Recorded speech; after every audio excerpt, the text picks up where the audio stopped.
সকালের জলখাবারে যদি হালকা হেলদি আর মজাদার কিছু চান তাহলে ওটসের এই রেসিপি আর সঙ্গে দারুণ চটপটা ধনেপাতার চাটনির কম্বিনেশন আপনাকে মুগ্ধ করবেই। ঝটপট তৈরি, একেবারে তেলে ভাজা নয় আর স্বাস্থ্যগুণে ভরপুর। নমস্কার সকলকে, প্রবাসী সৌমির রান্নাঘর চ্যানেলে আমি সৌমি কানাডার থেকে আপনাদের আবারও স্বাগত জানাচ্ছি। আজকের রেসিপিটি একদমই নতুন। আজকে আমি এই ভিডিওতে শেয়ার করব কি করে আমি বানাচ্ছি ওটসের ঢোকলা ও সঙ্গে দারুণ সুস্বাদু গ্রিন চাটনি। আর তার জন্য প্রথমে আমি একটা ফ্রাইং প্যানে 2 কাপ ওটস ভালো করে শুকনো খোলায় নাড়াচাড়া করে নিলাম। আর তারই মধ্যে দিয়ে দিলাম 1 কাপ বেসন।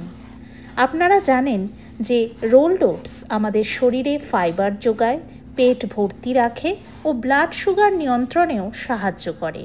আর বেসন মানে চানা ডালের গুঁড়ো, যা প্রোটিন ও আয়রনে ভরপুর আর হজমেও ভালো সাহায্য করে। এরপরে শুকনো খোলায় নেড়ে রাখা 2 কাপ রোলড ওটস আর 1 কাপ বেসনকে আমি একটা মিক্সার জারে ট্রান্সফার করে দিচ্ছি। আমি এটার একটা মিহি পাউডার তৈরি করে নেব। মিহি পাউডারটা তৈরি করার পরে আমি এই পাউডারটাকে ট্রান্সফার করে দিচ্ছি একটা বড় পাত্রে। আর তারপরে একে একে সমস্ত ইনগ্রিডিয়েন্টসগুলো আমি অ্যাড করে দিচ্ছি। এর মধ্যে আমি দিয়ে দিচ্ছি বড় চামচের 3 চামচ জল ঝরানো টক দই। এই টক দইটা ঘরে পাতাও হতে পারে বা বাইরের থেকেও কিনে আনতে পারেন, কিন্তু দেখবেন যেন বেশি টক না হয়। এই ঘরে পাতা টক দই, যেটা জল ঝরানো হাং কার্ড যেটাকে বলে, এটি হজমে সহায়ক ও প্রোবায়োটিক সমৃদ্ধ। এরপরে আমি এর মধ্যে অ্যাড করে দিলাম স্বাদ মতন লবণ ও জল। এই জলের পরিমাণটা আপনারা অল্প অল্প করে অ্যাড করবেন। আমি 2 কাপ রোলড ওটসের জন্য ব্যবহার করেছি এই রেসিপিটিতে 2 কাপ জল। তবে একদম অল্প অল্প করে, যেরকম আমি দেখাচ্ছি সেই রকমভাবে জলটা অ্যাড করবেন। একেবারে জল অ্যাড করে দেবেন না অনেকটা পরিমাণে, তাহলে বেশি পাতলা হয়ে যেতে পারে।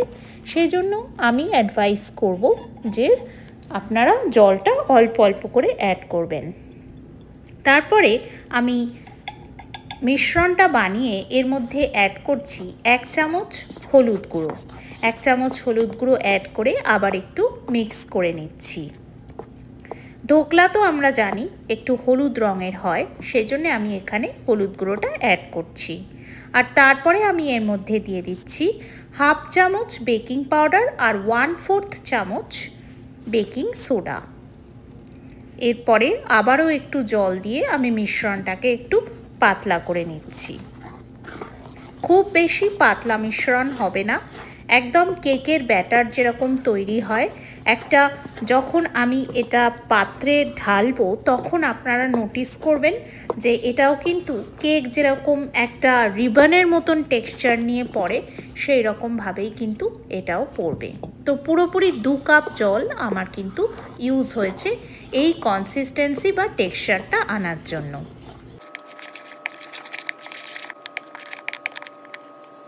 এরপরে আমার কাছে একটা 9 ইঞ্চি কেক মোল্ড আছে।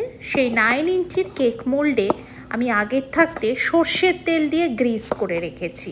আপনারা এখানে আপনাদের পছন্দ মতন যে কোনো অয়েল বা ঘিয়ের ব্যবহার করতে পারেন। আমি পার্সোনালি সর্ষের তেলের ফ্লেভারটা ভীষণ পছন্দ করি বলে সর্ষের তেল দিয়ে গ্রিস করে রেখেছি। আর তারপরে মিশ্রণটাকে এর মধ্যে ঢেলে নিয়েছি। আরেকদিকে আমি একটা বড় পাত্রে জল গরম করতে দিয়েছি। এটাই কিন্তু আমাদের প্রি হিটিং প্রসেস। যেহেতু এটা আমরা গ্যাসে বানাচ্ছি, তাই জন্য আমি জল গরম করে একটা স্টিলের র্যাক ওর মধ্যে রেখে দিয়েছি। আপনাদের কাছে যদি স্টিলের র্যাক না থাকে তাহলে আপনারা যে কোনো বাটি, স্টিলের বাটি উল্টো করেও এই প্রসেসটা করে নিতে পারেন। আর তারপরে খুব সাবধানে এই যে মিশ্রণটা আমি কেক মোল্ডে ঢাললাম, সেই ঢোকলার মিক্সচারটা আমি এর মধ্যে খুব সাবধানে ভেতরে রেখে দিলাম আর ঢাকনাটা দিয়ে কভার করে দিলাম। প্রথমে যখন আমি প্রিহিট করেছি তখন ফ্লেমটা হাই ছিল, আর এই সময় আমি ফ্লেমটা লো টু মিডিয়াম করে দিলাম। আর তারপরে যে ফাঁকা জায়গাটা ছিল ঢাকনায়, সেটাকে একটা অ্যালুমিনিয়াম ফয়েল দিয়ে কভার আপ করে দিলাম। এবারে চলে আসি চাটনির রেসিপিটায়। আমার কাছে বেশ কিছুটা ধনেপাতা শুকিয়ে যাচ্ছিল, তাই সেই সমস্ত ধনেপাতা ভালো করে ধুয়ে একটা ব্লেন্ডার জারে দিয়ে দিলাম। আর আপনারা অনেক সময় ধনেপাতার যে আঁটিগুলো ওগুলো ফেলে দেন, ওগুলো ফেলবেন না, ওইটাতেই কিন্তু সবথেকে বেশি ফ্লেভার থাকে। পাতার থেকেও বেশি ফ্লেভার কিন্তু ধনেপাতার আঁটিতে থাকে। এরপরে অবশ্যই পরিষ্কার করে নেবেন, কারণ অনেক মাটি থাকে, সেটা পরিষ্কার করে নিয়ে যতটা সম্ভব না বাদ দিয়ে রেসিপিটা বানিয়ে দেখবেন, খুব ফ্লেভারফুল হবে। আর তার মধ্যে দিয়ে দিয়েছি আমি 1/2 ইঞ্চি আদা আর একটা কাঁচা লঙ্কা, আর দিয়েছি 2 চামচ টক দই, জল ঝরানো টক দই। কিন্তু রেসিপিটা কিন্তু এখনও শেষ হয়নি। দেখুন এরপরে আমি কি অ্যাড করি গ্রিন চাটনি বানানোর জন্য। আর একদিকে দেখুন ঢোকলা কিন্তু একদম রেডি। একটা স্কিউয়ার স্টিক প্রিক করে আমি দেখিয়ে দিচ্ছি যে ঢোকলা একদম রেডি। এরপরে একটা ফ্রাইং প্যানে আমি বেশ কিছুটা তেল গরম করে নিচ্ছি, আর তার মধ্যে অ্যাড করে দিচ্ছি গোটা সর্ষে বেশ কিছুটা। গোটা সর্ষে অ্যাড করার পরে আমি এর মধ্যে দিয়ে দিচ্ছি বেশ কিছু কারি পাতা আর একটা কাঁচা লঙ্কা। ঝালটা আপনাদের নিজেদের স্বাদ অনুযায়ী আপনারা বেশি কমও করতে পারেন। আর তারপরে এটা যখন খুব সুন্দরভাবে টেম্পারিং হয়ে যাবে তখন এটা ঢোকলার ওপর ঢেলে দিতে হবে। কিন্তু তার আগে দেখুন ঢোকলাটাকে আমি ডিমোল্ড করে নিচ্ছি। আমাকে কিচ্ছু করতে হয়নি, এইভাবে একটা থালা নিয়ে জাস্ট ওই পাত্রটাকে উপর করেছি আর সুন্দরভাবে ডিমোল্ড হয়ে গেছে ঢোকলাটা।